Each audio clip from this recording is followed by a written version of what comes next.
तो अब हम पढ़ेंगे कुछ और पॉइंट्स जो कि नाउन क्लॉज में बहुत ज़्यादा इंपॉर्टेंट हैं।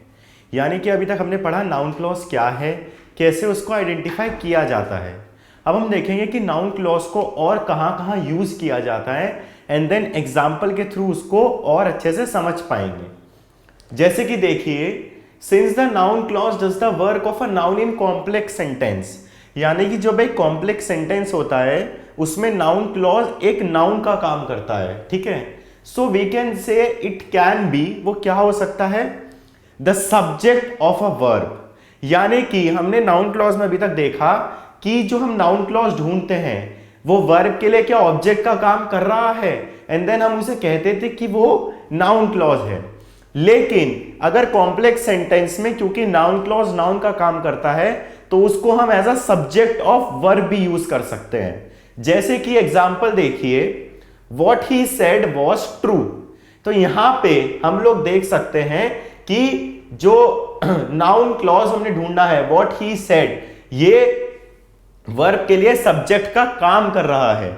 ठीक है, अगला एग्जाम्पल देखिए, why he left is a mystery. Mystery क्या है, वाई ही लेफ्ट, तो वो उसके लिए क्या काम कर रहा है, एक तरीके से सब्जेक्ट का काम कर रहा है वर्ब के लिए। ठीक है, तो यहां पे हम देख सकते हैं कि ये जो दोनों एग्जाम्पल हैं इसमें जो मार्क्ड है वो वर्ब के लिए एक सब्जेक्ट का काम कर रहा है, ना कि ऑब्जेक्ट का। तो पहले एग्जाम्पल में हम लोग देख रहे थे कि अंडरलाइन पार्ट वर्ब के लिए ऑब्जेक्ट का काम करना चाहिए, लेकिन यहां पर हम देखते हैं कि एक और यूज पता चलता है कि हम उसे as a subject of verb भी यूज कर सकते हैं, जिसके दो एग्जाम्पल आपके सामने हैं। अब अगला चीज देखिए, क्या अगला यूज है, the object of a transitive verb, यानी कि it can be used as the object of a transitive verb. Example देखते हैं, she denied that she had written the letter, then I can not tell what has become of him. तो ये transitive verb जो है denied और tell, यानी कि जो कुछ बता रही है, जो डूइंग पार्ट है, उसके लिए ये एक ऑब्जेक्ट का काम कर रहा है जो अंडरलाइंड पार्ट है। ठीक है, तो ये तो हमने पहले भी देखा कि जो वर्ब होती है उसके लिए नाउन क्लॉज ऑब्जेक्ट का काम करता है, और ट्रांजिटिव वर्ब के केस में ये सही केस, ट्रांजिटिव वर्ब के केस में ये एक्सप्लेन भी हम लोग देख सकते हैं कि किया गया है। तो यहां पे वो सब्जेक्ट ऑफ अ वर्ब का काम कर रहा था, ट्रांजिटिव वर्ब के केस में वो as a object of verb काम कर रहा है। अब थर्ड यूज देखिए, it can, noun clause can be used as the object of a preposition, यानी कि जो प्रेपोजिशन है उसका भी ऑब्जेक्ट यूज कर सकते हैं। तो इससे पहले ट्रांजिटिव वर्ब के लिए एज ऑब्जेक्ट, नाउ प्रेपोजिशन के लिए। जैसे कि क्या एग्जांपल है, pay careful attention to what I am going to say. तो यहां पे प्रेपोजिशन क्या है, टू, तो उसके लिए जो अंडरलाइन पार्ट है what I am going to say, इसके लिए वो एक ऑब्जेक्ट का काम कर रहा है, यानी कि प्रेपोजिशन के लिए अंडरलाइन पार्ट एक ऑब्जेक्ट का काम कर रहा है। तो pay careful attention to what I am going to say, what I am going to say जो है यहाँ पे हम लोग देख सकते हैं ये नाउन क्लॉज है, और प्रेपोजिशन क्या है हमारे पास, यहाँ पे प्रेपोजिशन अगर हम देखें तो हमारे पास है टू। तो प्रेपोजिशन को अगर मैं ब्लू स्केच पेन से मार्क करूं टू, तो ये जो अंडरलाइन पार्ट है इसके लिए ये एक ऑब्जेक्ट का काम कर रहा है टू के लिए। ऐसे अगला एग्जांपल है, there is no meaning in what you say. तो यहां पे इन के लिए व्हाट यू से एक ऑब्जेक्ट का काम कर रहा है, यानी कि जैसे ट्रांजिटिव वर्ब के केस में नाउन क्लॉज एक ऑब्जेक्ट का काम करता है, वैसे ही प्रेपोजिशन के केस में भी वो एक ऑब्जेक्ट का काम करता है। फिर अगला यूज करते हैं, noun clause can be used in apposition to a noun और प्रोनाउन, यानी कि उसके साथ रिलेशन में यूज किया जा सकता है। ये ऑपोजिशन नहीं, ये एपोजिशन है, यानी कि उसके साथ रिलेट किया जा सकता है। तो नाउन क्लॉज किसके साथ रिलेट किया जा सकता है, एक नाउन और प्रोनाउन के साथ। ठीक है, तो इसका एग्जांपल देखिए, it is feared that he will not कम। ठीक है, तो यहां पे जो फियर्ड जो है ये हम देख सकते हैं, ये जो अंडरलाइन पार्ट है, क्योंकि ये हमारी यहां पर नाउन हो गई। ठीक है, तो इसलिए ये अंडरलाइन पार्ट जो कि हमने यहां कहा है वो इसके रिलेशन में यूज किया जा रहा है।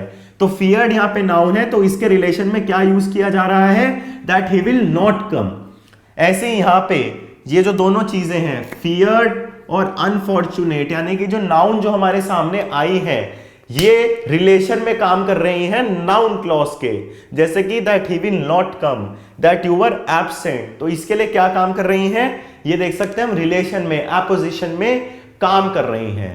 और फिर नाउन क्लॉज के लास्ट यूज की तरफ बढ़ते हैं। Noun clause can be used as the complement of a verb of incomplete predication, यानी कि वो कई बार वर्ब को कॉम्प्लीमेंट भी करता है ऑफ इनकम्प्लीट प्रेडिकेशन, जहां पे प्रेडिक्शन इनकम्प्लीट हो वहां पे नाउन क्लॉज क्या काम करता है, कॉम्प्लीमेंट का काम करता है वर्ब के लिए।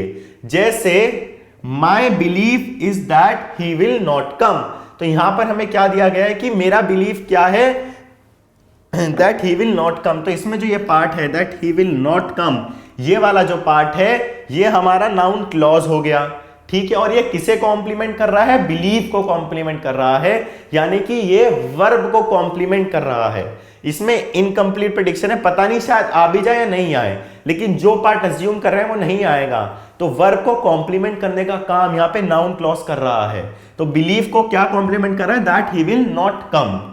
ऐसे ही अगला एग्जांपल है, her constant prayer was that the child might live, तो उसकी प्रेयर क्या थी, that the child might live, तो वर्ब को यहां पे कॉम्प्लीमेंट किया जा रहा है, प्रेयर को कॉम्प्लीमेंट किया जा रहा है कि शायद चाइल्ड लिव करेगा, ठीक है। इसमें पता नहीं है क्या होगा क्या नहीं होगा, बट ये एक तरीके से इनकम्प्लीट प्रेडिक्शन को कई बार नाउन क्लॉज जो है, इनकम्प्लीट प्रेडिक्शन के केस में नाउन क्लॉज वर्ब को कॉम्प्लीमेंट कर देता है।